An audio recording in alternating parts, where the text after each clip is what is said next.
याद है आप लोगों को? हाँ सर। ठीक है।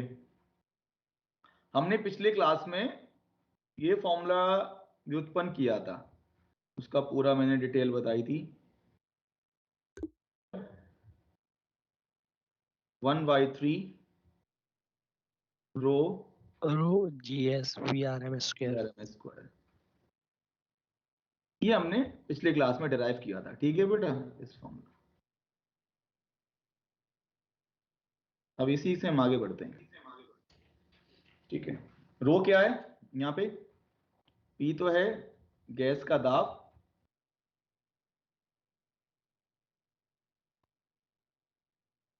रो क्या आता है यहाँ पे? गैस का घनत्व।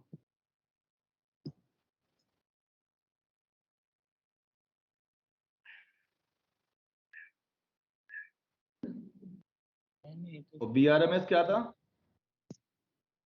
वर्ग माध्य मूल वेग। मूल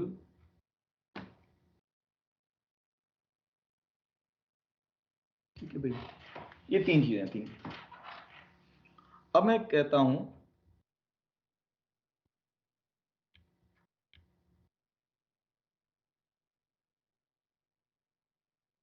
गतिज ऊर्जा तथा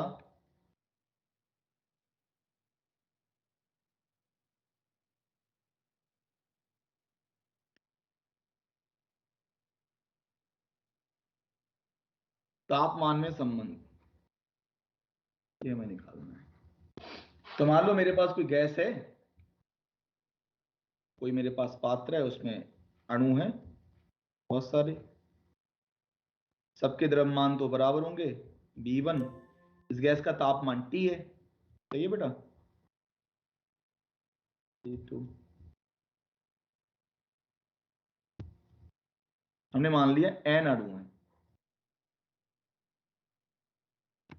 तो सभी की हमें गति ऊर्जा निकालनी है। तो क्या करेंगे? हाफ M1, सॉरी M तो एक ही है, MB1 स्क्वायर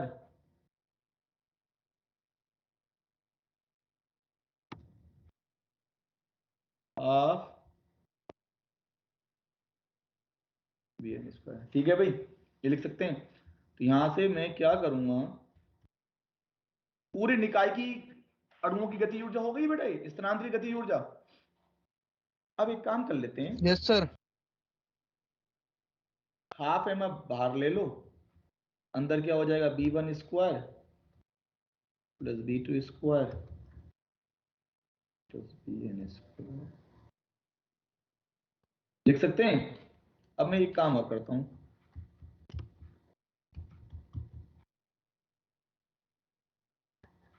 यहां पे मैंने n की गुणा करी, तो भाग भी करना पड़ेगा।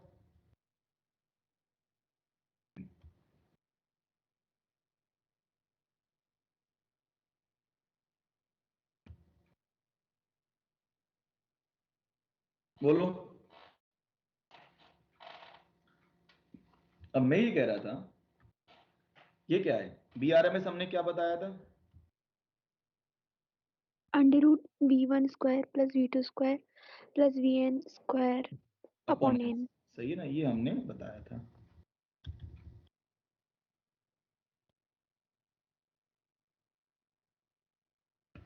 तो इससे हम क्या ले सकते हैं? पूरे गैस की गतिज ऊर्जा कितनी हो जाएगी? हाफ MVRMS का स्क्वायर।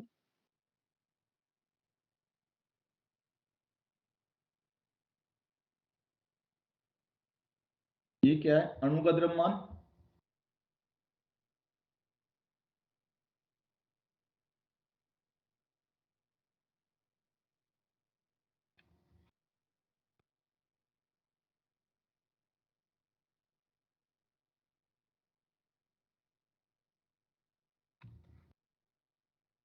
अणुओं की संख्या। तो एक अणु का द्रव्यमान m है और अणुओं की संख्या कैपिटल N हो गया, तो ये आपका हो जाएगा m कैपिटल M। VRMS का होल स्क्वायर।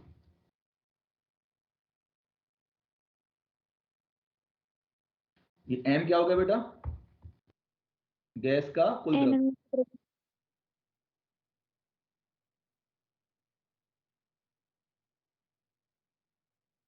तो गैस का कुल द्रव्यमान हो गया, ठीक है भाई। तो हाफ m VRMS का स्क्वायर। अब मैं ये कह रहा था,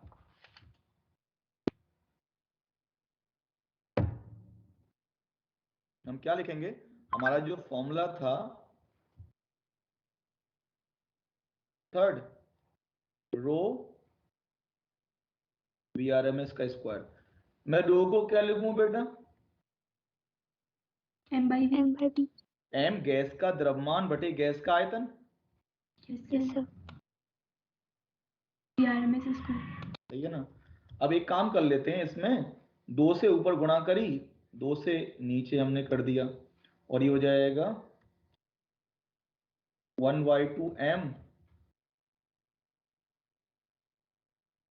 और बेटा 1/b इधर आ जाएगा। ये क्या चीज हो जाएगी? गतिज ऊर्जा। गैस की गतिज ऊर्जा हो जाएगी बेटा ये। यस। ये बन जाएगा 2/3 गैस की गतिज ऊर्जा बटे आयतन। इसको क्या लिखेंगे? इसको लिखेंगे एकांक आयतन आयतन की ऊर्जा।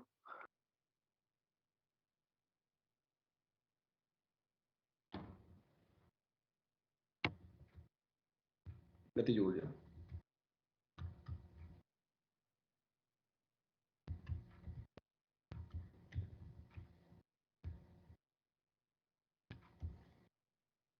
सही है भाई, ये हो जाएगा। अब वॉल्यूम को उधर ले जाओ, तो गतिज ऊर्जा का जो फॉर्मूला बन जाएगा 3/2। बोलो बेटा। अब मैं जानता हूं आदर्श गैस के लिए P बराबर है। या तो PV बराबर nRT लिख सकते हैं, तो PV बराबर n KBT। KB क्या होता है पता है? बोल्ट्जमान। R/Na। Yes sir. ठीक है, और इसकी KB की अगर वैल्यू निकालें तो R कितना होता है? 8.314 जूल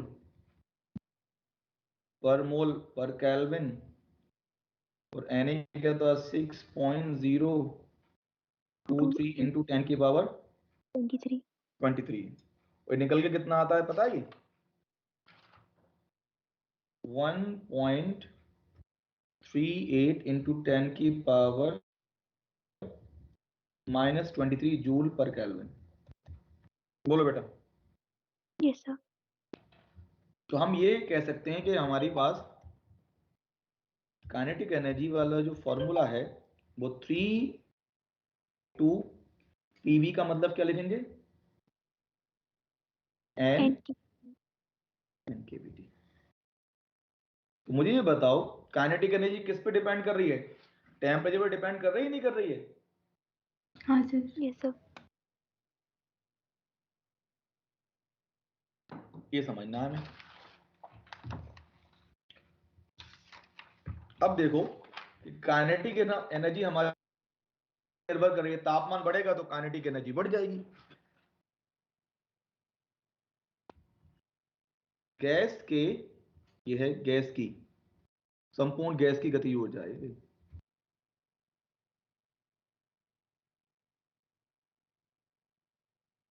गैस की कुल स्थानांतरीय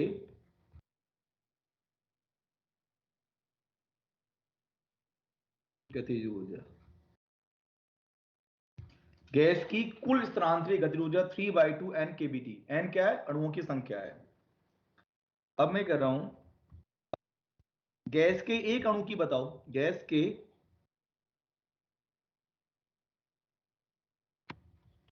एक अणु की एन कर गतिज देंगे ऊर्जा। अपन उन्हीं से डिवाइड कर देंगे सर। क्या कर देंगे, के ही तो पूरे गैस की है, एन मॉलिक्यूल्स हैं, एन अणु है, तो एन से भाग कर दो, क्या आ जाएगा 3/2 kBT। 3/2 kBT। बेटा बात समझ में आ रही है? तो तुम्हें याद ये रखना है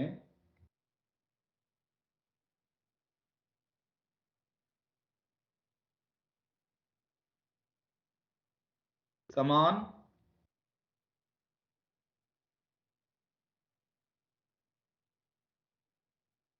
तापमान पर उपस्थित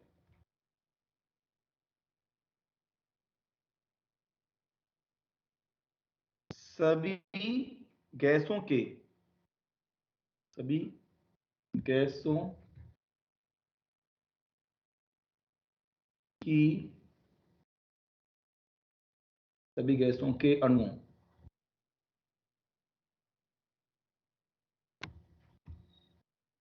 की औसत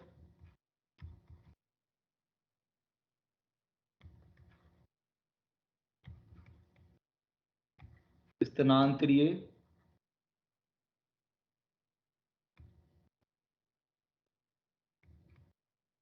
गतिज ऊर्जा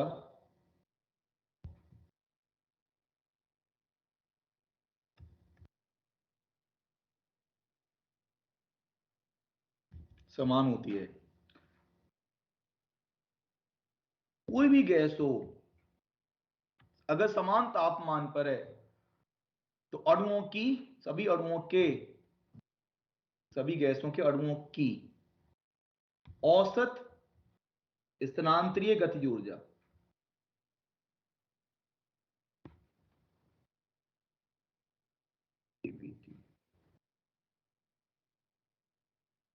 उनकी कुल आंतरिक ऊर्जा अलग हो सकती है, समझे, लेकिन औसत स्थानांतरीय ऊर्जा सबकी सेम होगी, ये समझ लो।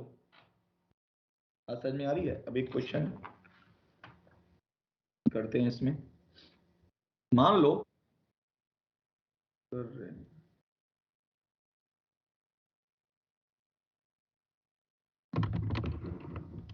ठीक है। अब देखो, अब क्वेश्चन जो है हमारा T बराबर 0 डिग्री सेल्सियस पर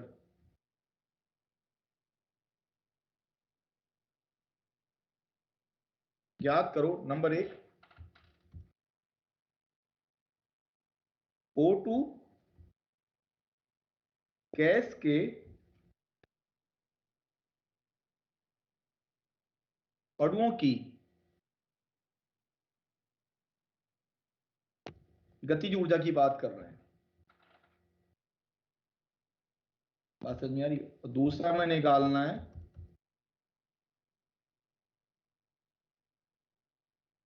O2 गैस के अणुओं की औसत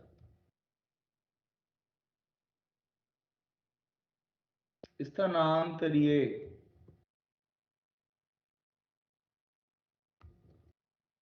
गतिज ऊर्जा। तो बेटा सबसे पहले मैं कह रहा हूं कि O2 गैस के अणुओं की गतिज ऊर्जा ज्ञात करो। तो क्या होगा, O2 कैसा गैस है, द्विपरमाणविक,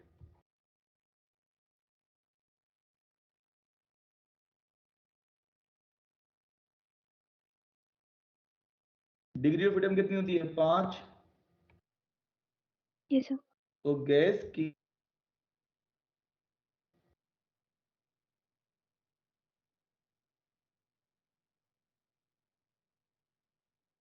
क्या होता है F/2 kBT, ये तो होगा। पर एक अणु की क्या होगी 1/2 kBT, लेकिन हमारे पास 1 डिग्री ऑफ फ्रीडम के लिए, लेकिन डिग्री ऑफ फ्रीडम कितनी है F है, तो F/2 kBT हो जाएगी। तो यहाँ पे क्या है, F की वैल्यू 5, 5/2 kBT। लेकिन इसमें सभी प्रकार की आ गई, इसमें ट्रांस भी आ गया, इसमें रोटेशन भी आ गया। Rotation। क्लियर है बात? तो 5/2 kb की वैल्यू कितनी बताई थी 1.38 इंटू 10 की पावर -23, तापमान कितना हो जाएगा 0 प्लस 273। ये हम सॉल्व कर लेंगे, जूल में आंसर आएगा। समझ आई बात? लेकिन अगर हम तुमसे बोलते हैं कि बताओ भाई औसत स्थानांतरित गतिज ऊर्जा, तो औसत स्थानांतरित गतिज ऊर्जा कितनी हो जाएगी? हमसे पूछ रहा है के ई 3/2 kVt। स्थानांतरीय, तो स्थानांतरीय में क्या करेंगे? F trans by 2 KVT. तो स्थानांतरीय में कितने डिग्री ऑफ फ्रीडम कितनी होती है? 3 होती है ना बेटा? 3। Yes sir.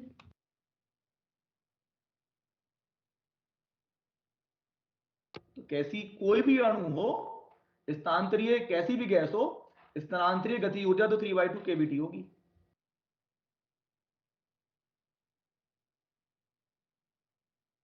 (1.38 इंटू 10⁻38 इंटू तो -23। सॉरी ओके सर 38 कहाँ से आ गया? 23 होगा, गलत लिख दिया। तो जाएगा -23, और वो तापमान तो वही 0 प्लस 273, तो ये आपका जूल में आ जाएगा। अब मान लो मैं सवाल करता हूं इसी में, ऊपर वाले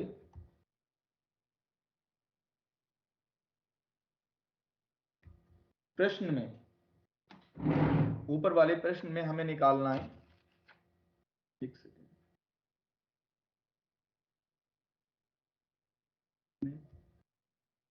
गैस के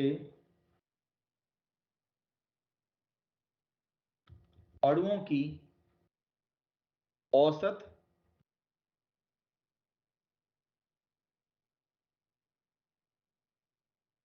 घूर्णन गतिज ऊर्जा गैस के अणु की, केवीटी हो जाएगी। तो क्या करेंगे बेटा? तो के ई केवीटी 2 मतलब 2/2 हो जाएगा 1। केवीटी तो हम क्या करेंगे? एफ रोटेशन वाला केवीटी बात समझ में आ रही केवीटी है? हो जाएगा। तो घूर्णन में कितना होता है? डायटोमिक में 2 ही तो होंगे बेटा। तो तो ये चीज केबीटी आंसर आ जाएगा, समझ ना?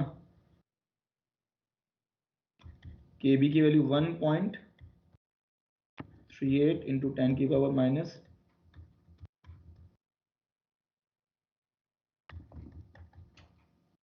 सही है बेटा, ये आ जाएगा। बात समझ में आ रही है? ठीक है, अब देखो हमें करना क्या है। एक सेकंड,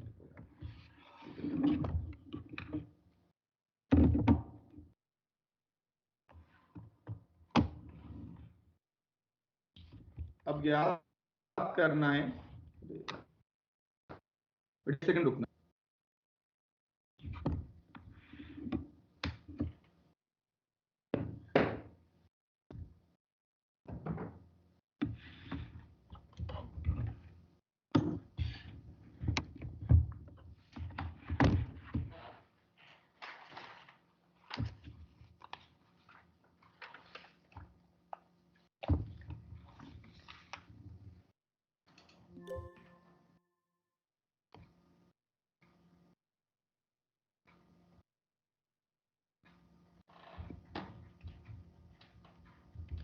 अब आप लोग करो एक क्वेश्चन। हमें निकालना है T बराबर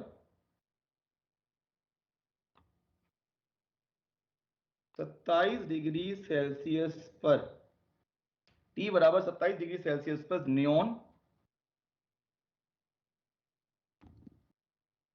तथा ऑक्सीजन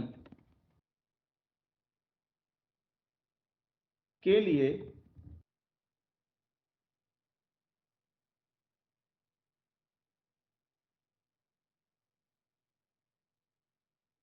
नंबर 1 इसके अणु के लिए औसत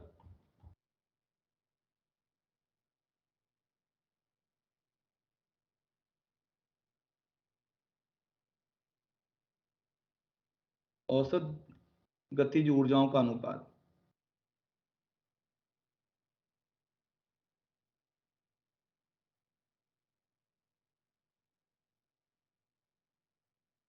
दूसरा हमें निकालना है औसत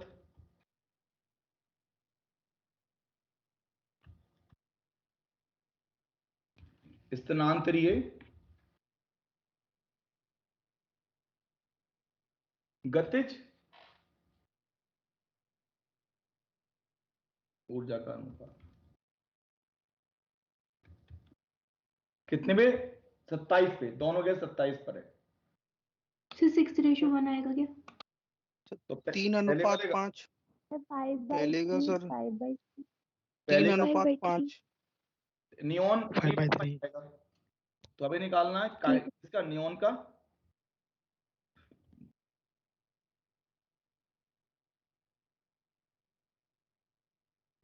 और ऑक्सीजन 5/3 ठीक है ना? होगा ना?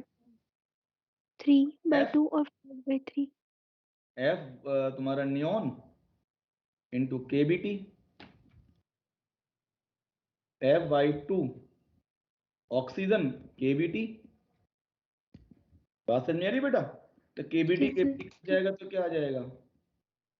3/5 आ जाएगा sir. Neon upon FO2। Neon कैसा है बेटा? एकल परमाणविक है। एक तो 3 3/5 हो जाएगा। 3/5। 3:5 लेकिन समान तापमान पर है, तो हमें स्थानांतरीय की बात करनी है। 1:1। यस।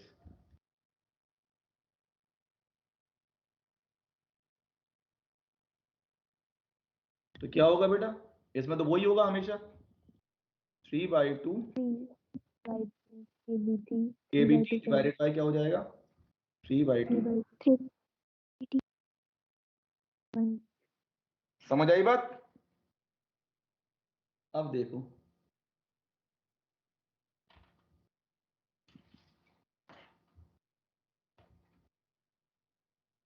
गैसों के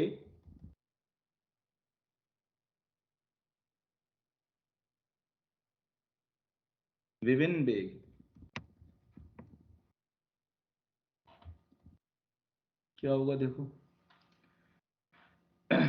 एक तो हमने देख ही लिया, एक औसत वेग हम देखें। औसत वेग कितना होता है?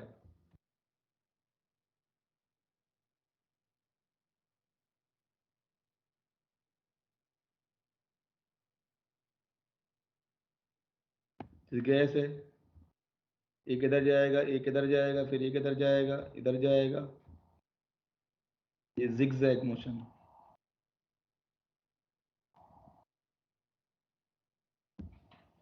इसमें एवरेज क्या होगा?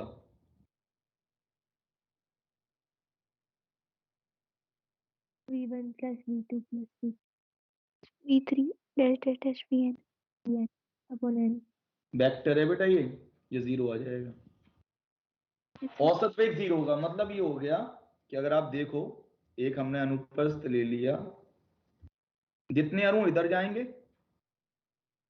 उतने ही इधर जाएंगे। बात समझ में आई?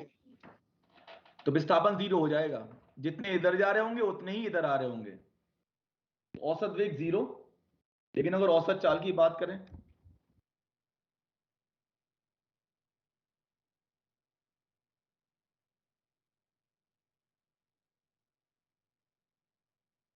औसत चाल क्या होगी भाई? चाल को यू एवरेज से डिनोट करेंगे,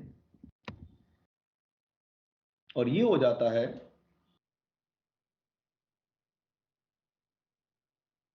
जो भी बेटा वेग है, इनके परिमाण ले लो। पहले के वेग का परिमाण v1 v2,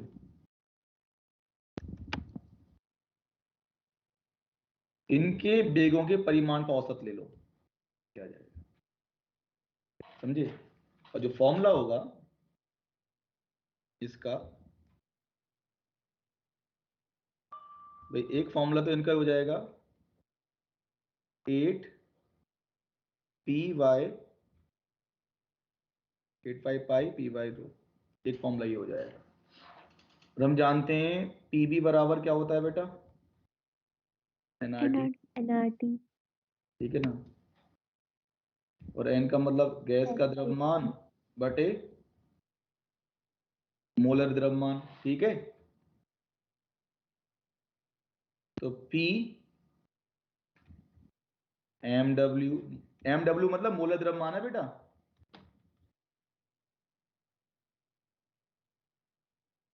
तो जाएगा P एम डब्ल्यू RT ये बताया भी होगा पहले। तो P वाई हो जाएगा आरटी अपॉन एनडब्ल्यू। इसका दूसरा रूप तो ये हो जाएगा √8 RT upon MW by T upon M W क्या है भैया, मोलर द्रव्यमान।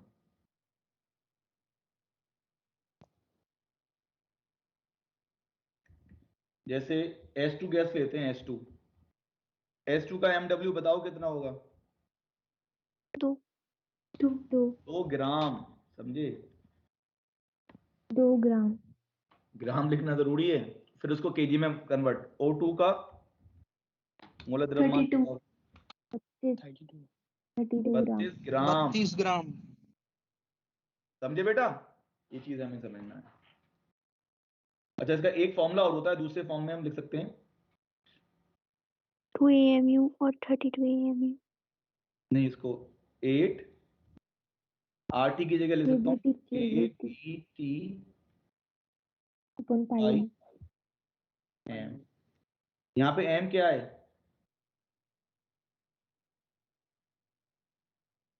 अणु अणु का द्रव्यमान, का द्रव्यमान। समझे।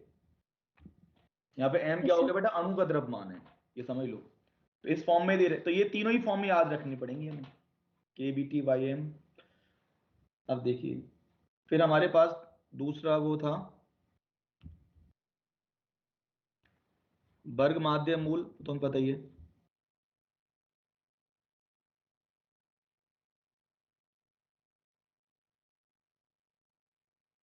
इसके भी 3 फॉर्मूले होंगे। एक फॉर्मूला कौन सा होगा बेटा,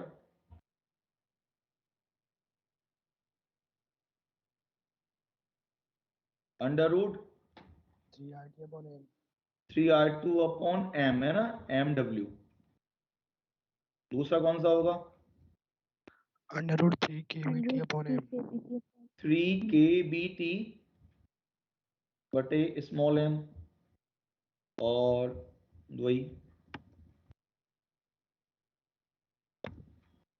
3 PV upon 3PV by rho, ठीक है बेटा। इसके बाद में देखो,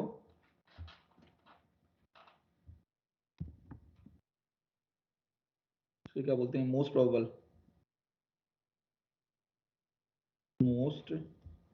प्रायिकता चालक चाल। Right speed.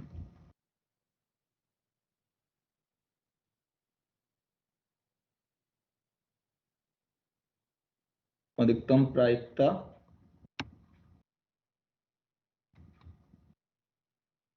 चाल।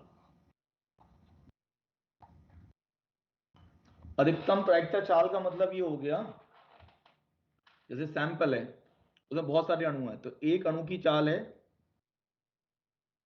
1 मीटर पर सेकेंड, दूसरे की है 2 मीटर, फिर तीसरे की है 1, फिर चौथे की है, फिर पांचवें की है। तो ऐसा सैंपल है मेरे। तो इसमें मोस्ट प्रोबेबल क्या है, सबसे ज्यादा संभावना किसकी है, 1 मीटर पर second.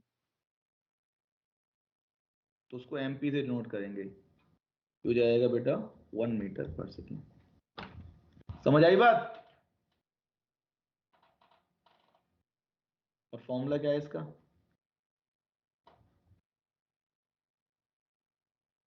√2 RT/m. Two R T बटे M W √2 kBT/m. √2 K B T upon small M.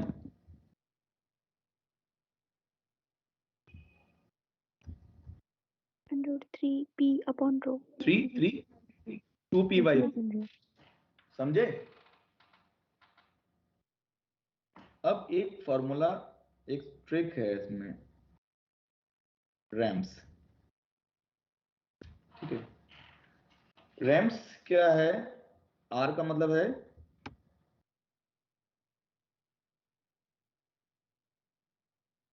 Root mean square speed. ये क्या है? ये का मतलब average speed, Mean speed. Most probable.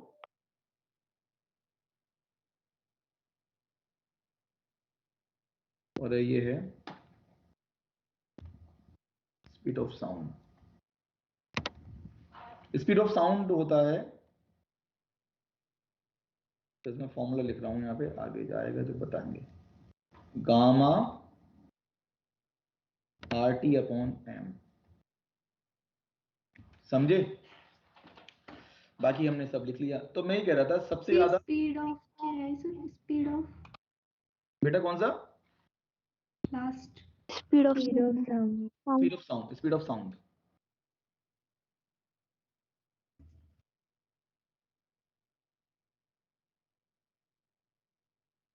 एक ट्रिक बना रहे हैं यहाँ पे। तो जो आर है ना, ऐसे एरो लगा दो, आर फिर ए फिर एम, ऐसे होता है। तो सबसे ज्यादा क्या होती है? रूट मीन स्क्वायर होती है। तो एक मेरे पास गैस है, उसके अणु की रूट मीन स्क्वायर चाल कितनी हो जाएगी?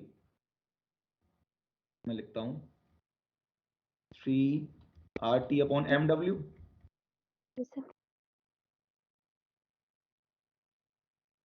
8 8 RT. RT/m. √2 RT/mw. ठीक है, और यहाँ पे क्या हो जाएगा? Under root gamma R T.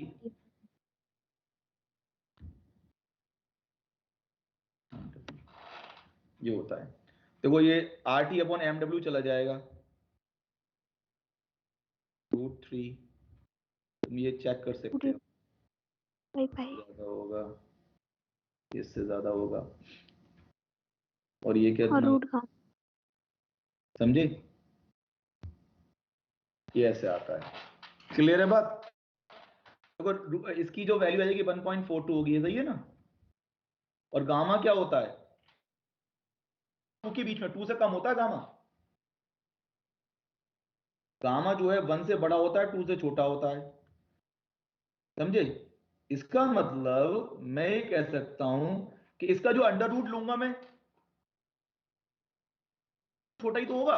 यहां पे मैं 2 का रूट ले रहा हूं, और यहां पे रूट किसका लेंगे बेटा?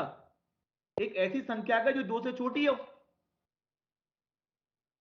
तो नहीं आएगा क्या? क्लियर है बात? Yes sir. तो ये आ जाता है, ठीक है, ये याद रखना है, ठीक है बेटा? ठीक है, अब देखो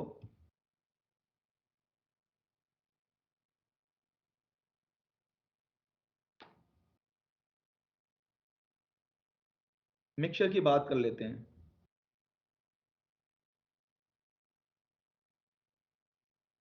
अगर हमारे पास 2-3 गैसेस हैं, हमने मिला दी, एक गैस, इसका मोलर द्रव्यमान है MW1, इसके मोलों की संख्या N1, CB1, CP1। दूसरी गैस MW2, मोलों की संख्या N2, CB2, CP2, F2। इनको मिला दिया मिक्सचर।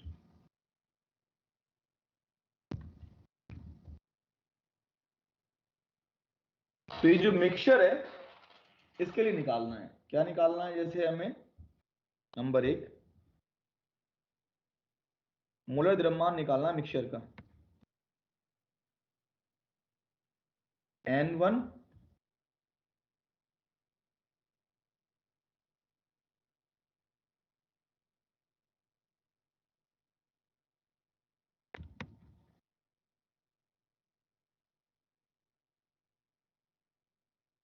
बोलो,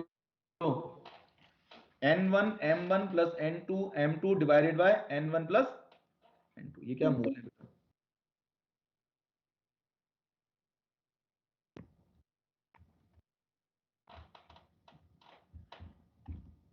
हमें निकालना है सीबी मिक्सचर,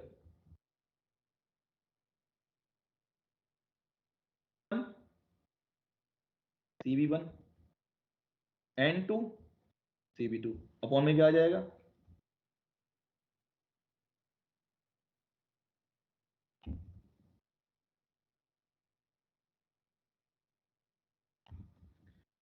CP मिक्सचर हो जाएगा N1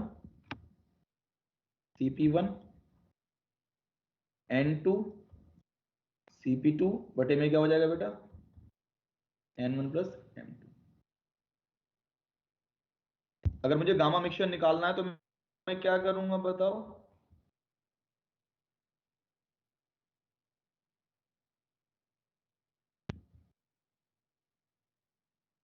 ठीक है भाई, और गामा मिक्सचर को मैं क्या ले सकता हूं बताओ? गामा होता है 1 प्लस 2/f। मिक्सचर, और एफ मिक्सचर कैसे निकालोगे आप? N1 F1 N1 F1 plus N2 F2 upon N1 plus N2। तो ये फॉर्मूले याद रखना बेटा, ठीक है? अब जैसे हम एक क्वेश्चन करते हैं, एक मेरे पास है गैस, गैस है, इसमें O3 गैस है, N मोल है बेटा इसके, बात समझ में आ रही है? अब इसमें क्या है, 50% हो गए वियोजित,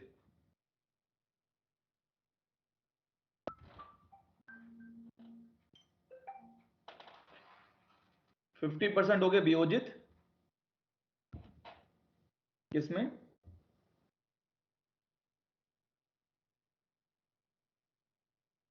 सिंगल एटम ऑक्सीजन, मतलब एटॉमिक ऑक्सीजन में वियोजित हो गए 50%। सही है भाई, हमें निकालना है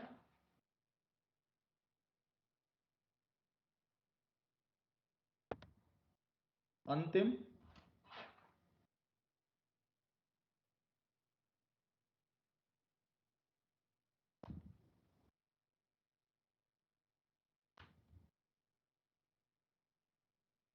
ठीक है, आधे वियोजित, तो क्या करेंगे, ये हमारे पास कहानी है, N मोल है,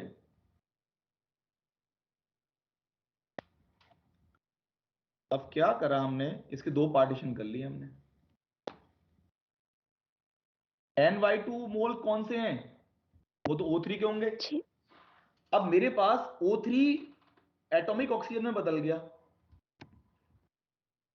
तो 3 O बनेंगे नहीं बनेंगे बताओ? बोलो, एक O3 यस से सर, 3 O बनेंगे, इसका मतलब इस वाले यस के सर। भी N/2, इस वाले की भी N/2, इस वाले की भी N/2। अब मुझे निकालना है F मिक्सचर, तो मैं क्या करूंगा बेटा बताओ? हमारे पास इसका चाहिए, अब मेरा मिक्सचर में कौन कौन है? एक बार मिक्सचर में O3 प्लस O, और इसके मोल कितने? N/2, और इसके मोल बता दो कितने? N/2 N/2 N/2। N/2। क्यों? सॉरी सर, सॉरी सर, अरे 3N/2। एक मोल के 3 मोल बन रहे हैं नहीं बन रहे हैं बताओ?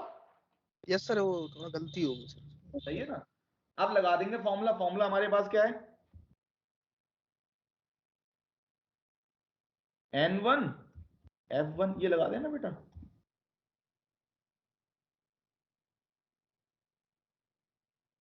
अब इसकी डिग्री ऑफ फ्रीडम कितनी है बताओ? 6 6 6 हो जाएगी ना, 6 हो जाएगी।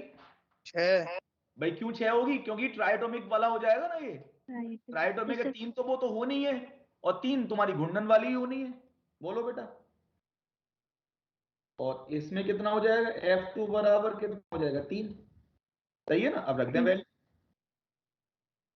समझ आई बात? तो N1 की वैल्यू मैं लिखूंगा N/2 N/2 गुणा 6 6 और 3N/2 3N/2 गुणा 3। 3 और बेटा N1 का मतलब N/2, N/2 N2 plus का मतलब 3N/2 3N/2।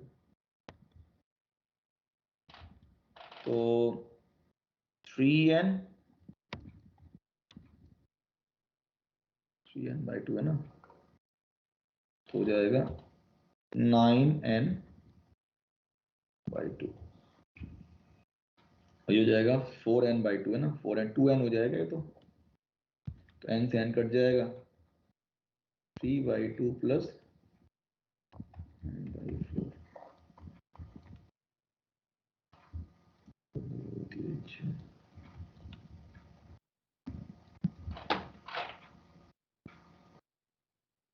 3.2 कितना? 2.25 25 सही है ना? ये आ जाएगा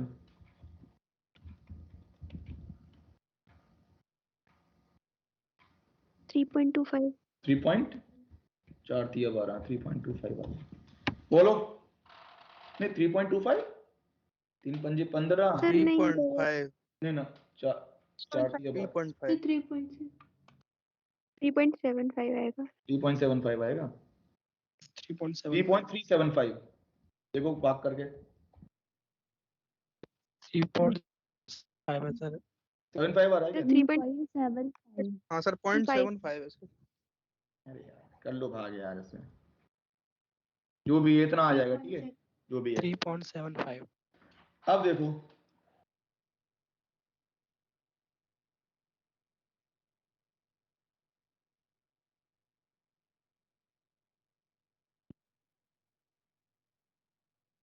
अब एक चीज और रहेगी इसमें, माध्य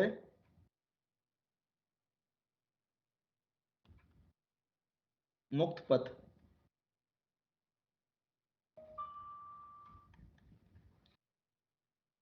मीन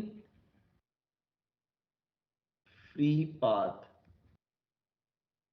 मीन फ्री पाथ क्या होता है कि जैसे मान लो एक अणु यहां पे आया और फिर यहां पर, यहां से यहां तक गया, तो कितनी दूरी चला ये? λ1। फिर इसकी टक्कर हो गई, टक्कर के बाद में वो कहीं चला गया, फिर यहां से एक गति नई स्टार्ट हुई λ2। फिर यहां टक्कर हुई,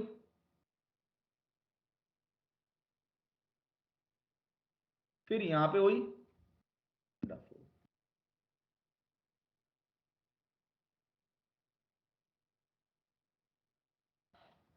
हमें निकालना है औसत, औसत पथ इसका लैम्डा।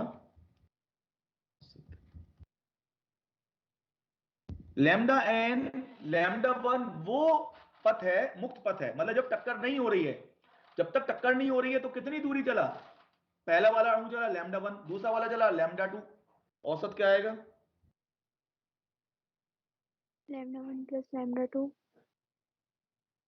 मान लो n अणु है भाई n, on ठीक है बेटा। एक तो फॉर्मूला ये, दूसरा क्या है? लैम्डा जो होता है औसत, तो बस फॉर्मूला याद रखना है, 1/√2 पाई एन टी स्क्वायर। अब n क्या है यहाँ पे? n है एकांक आयतन में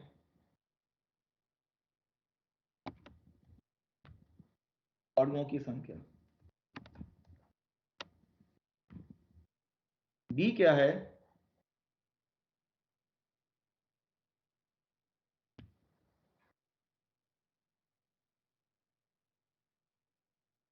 अणु का व्यास।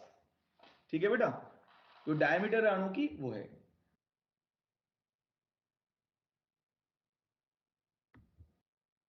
अब इसको दूसरे फॉर्मूले में कन्वर्ट कर सकते हैं। एन क्या है? एकांक आयतन में। मान लो अणु है हमारे एन और आयतन है बी, तो एन बाई बी लिख सकते हैं। तो लैम्डा औसत हमारा इस फॉर्मूले के अनुसार हो जाएगा 1 अपॉन कितना होगा? √2 पाई, और स्मॉल एन का मतलब N by B D square. तो मैं लिख सकता हूं v upon √2 pi N D square. इसको ऐसे भी लिख सकते हैं, पीवी क्या होता है?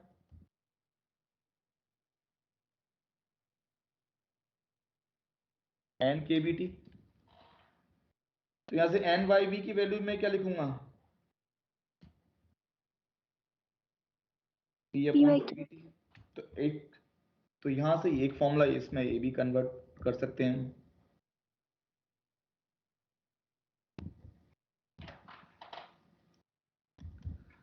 वन अपॉन √2 पाई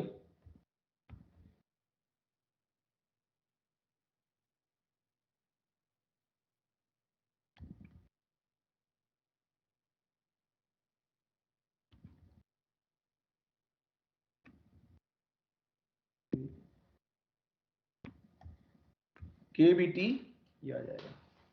समझे? तो लैम्डा किस पे समानुपाती है? तापमान के। तापमान बढ़ेगा,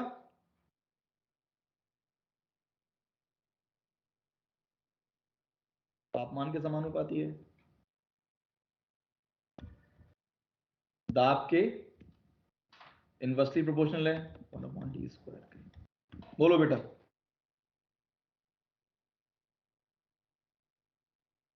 Yes, sir. Yes sir. बेटा आवाज आ रही है क्या? नेट चला गया। आ रही है। Yes, sir. Yes Ari. Sir. Yes नेट सर आ चला रही है। ये क्या हो गया? नेट कैसे चला? ये गड़बड़ कैसे हो गई?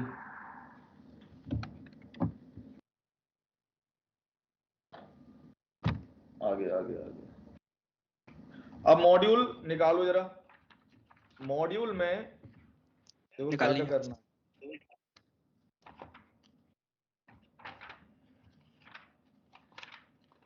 इसमें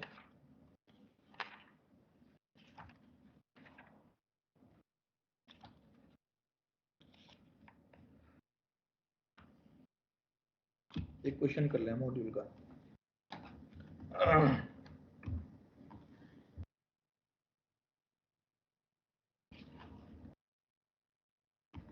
दो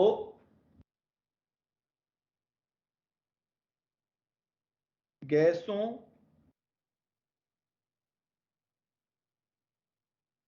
के अणुओं के माध्य मुक्त पथ के अनुपात ज्ञात करो। अनुपात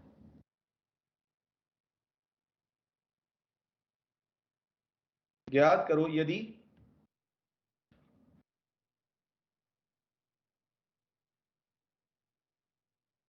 गैसों का प्रति सेंटीमीटर क्यूब संख्या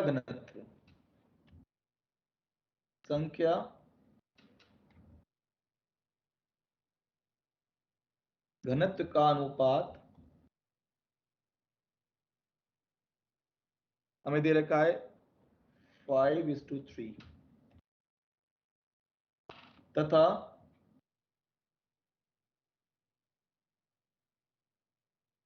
अणुओं के व्यास का अनुपात हमें दे रखा है 4:5, ये हमें दे रखा है। बड़ा सिंपल है। क्या है फॉर्मूला? फॉर्मूला लगा देंगे भाई, I बराबर 1/√2 I N स्मॉल n प्रति सेंटीमीटर क्यूब एकांक आयतन में, पाई क्या है फिर n1√2 n पाई D D square. √2 पाई भी तो आएगा ना। pi तो ये हमें निकालना है लैम्डा। क्या बेटा? लैम्डा है। कैसे? तो λ1 बटे λ2 क्या हो जाएगा? 1/√2 पाई n1 t1 square 1/√2 pi and 2 D n2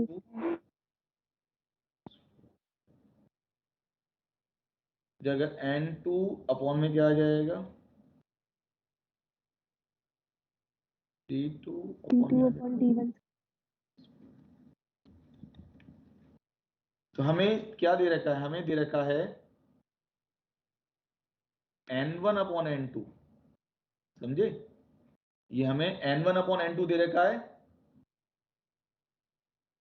और हमें ये d1 अपॉन d2 दे रखा है। T2 समझे बेटा? 4:5. तो ये हो जाएगा हमारा n2 अपॉन 5:3:5 और d2 अपॉन d1 का मतलब हो जाएगा 5, Square. 5 कट जाएगा 16. 15/16.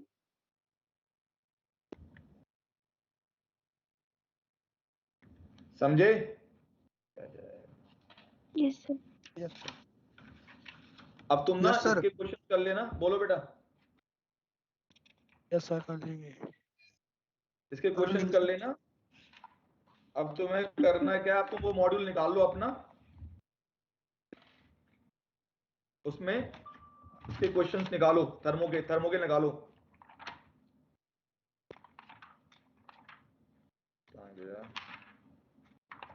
वहां तक हमने उसके पिछले चैप्टर के कहां तक कर लिए थे बताओ जरा। सेट उसका खंड वहां तक हो गया था ना, खंड बी तक हो गया था क्या? खंड बी हो गया था बेटा उसका शायद, पिछले Yes, वाले sir. का। ठीक है। yes sir